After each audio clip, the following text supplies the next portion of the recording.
கரெக்டாக பேருமா உங்கள்கிட்ட? அனுஷியா யாரோட வந்தீங்க? தனியாவா? ஜப்னாலேருந்து இவ்வளோ தூரம் குருநாகல் வர காட்டி தனியாக வந்தீங்க? இவ்வளோ அப்போ நைட்டில் மிட் நைட்டு தான் அங்கே பஸ் ஏறினீங்களோ? எத்தனை மணிக்கு ஏறினீங்க? 8 மணி ட்ரெயினுக்கு வந்து 8 மணி ட்ரெயினில் வந்து அப்போ இல்லை நைட்டில் அங்கே 8 மணிக்கா? முதாண்டி நைட்டில் 8 மணிக்கு ட்ரெயினில் ஏறி குருநாளுக்கு வந்தீங்க. அப்போ குருநாள் வரக்குள்ள எத்தனை மணி ஆயிடுச்சு?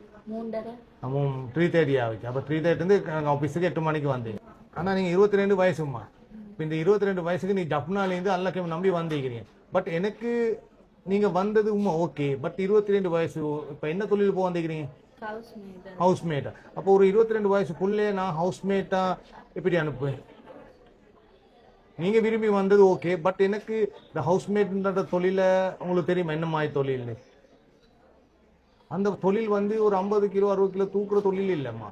பட் தாங்கிக்கொள்ள தன்மை, பொறுமை, தேவைத்தன்மை, நான் செய்வேன், இது எனக்கு செய்யலும், நான் சம்பாதிக்க வந்தேன், இந்த ஒரு மாசத்துக்கு ஒரு 1,25,000 30,000 சம்பளம் ஒன்று எடுக்கிறதுக்குள்ள தொழிலை தேடி வந்தேன். பட் அப்படிதான். ஆனா இப்போ அதை உங்களுக்கு செஞ்சு கொள்ள இயலுமா? அப்போ நீங்க வந்து 22 வயசுக்குள்ள நான் ஒரு ஹவுஸ்மேட்டை எப்படி அனுப்புவேன்? உங்களுக்கு ஒரு கம்பெனிட்டு போகக்குள்ள தேவைத்தன்மை இல்லையா? அரசாங்க முறையா நேர்மையா வெளிநாடு அனுப்பலாம். பட் அது எல்லாம் பிரச்சனை. அதை என் பக்கத்தில் நான் உங்களுக்கு கட்டேன் அப்படி தான் செய்வேன். அப்படி செய்யாமல் நான் உங்களை வெளிநாட்டு அனுப்ப போகிறது இல்லை. ஆனால் ஒரு 22 வயசு புள்ளை ஒன்று இந்த வேலையை செய்யுமா, இது தாங்கிக் கொள்வேலுமான்றது தான் எனக்கு ஒரு கேள்விக்குறி. இப்போ என்னமான தொழில் செய்றீங்களா ஸ்ரீலங்காவில்? என்ன செய்றீங்க? நீ பைக் ஸ்டோர் ஒரு மேனேஜர் ஆகிக்கிறீங்களா? அப்போ இங்கே நல்ல சம்பளம் ஆகிக்குமே. அது போதும். உங்களுக்கு ஃபேமிலியில் எத்தனை பேர்? நீங்க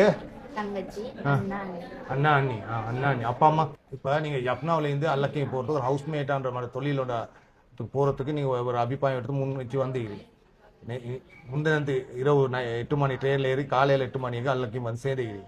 சரியா? அப்போ நீங்கள் இதே இப்போ நான் உண்மையில எனக்கு ஒரு உண்மையில கன்ஃபியூஸ் ஆகி 22 வயசு ஒரு ஹவுஸ்மேட்டான தொழிலுக்கு நான் அனுப்பி நீங்கள் செய்வீங்களா, சக்ஸஸ் ஆவீங்களான்னு எனக்கு ஒரு இது விளங்குதா? அதே மாதிரி நான் அந்த உங்கள்கிட்ட அந்த நம்பிக்கை தான் கேட்குறேன். இல்லை சார் நான் செய்வேன். ஏன்னா நான் உங்களால் நான் 2 வாரத்தை இருக்கணும். உங்களுக்கு போனால் சாப்பாடு கிடைக்கணும், சம்பளம் கிடைக்கணும், சோமிலாம் போனால் மருந்து கிடைக்கணும், வேறு அடிப்படை பிரச்சனை இருக்கப்படாது, வேறு ஆங்கட பிரச்சனை இருக்கப்படாது. அந்த மாதிரி பொறுப்பில் நான் கட்டாயம் இருக்கணும். அது நான் இருப்பேன். யாருக்கும் அப்படித்தான் அல்லாஹ்க்கு நான் போகிறவங்கள. அப்போ அந்த விஷயத்தில் நான் இப்போ தொழிலில் நீங்கள் இருக்கணும். அதே மாதிரி வீட்டு வேலை தான். வீட்டு வேலை நாங்கள் என்ன செஞ்சோமோ, வீட்டு உடுப்பு கழியணும், அயம் பண்ணினோம், பெட்ரூம் க்ளீன் பண்ணோம், வாஷிங் மிஷின் பண்ணோம், வீட்டு க்ளீன் அத்தனை வேலையும் நாங்கள் செஞ்சோம். இதுதான் தொழில். பட் எங்களுக்கு வீட்டில் மாதிரி அமையுமா? இல்லை. நாங்கள் இப்போ வீட்டில் நம்ம செஞ்சோம், அது நம்மளோட வேலை. இப்போ நாங்கள் போகிறது தொழிலாக செய்யும். இதுதான் உங்களோட தொழில். விளங்குதா? அப்போ இந்த நம்பிக்கையோடு நான் இதை செய்வேன்.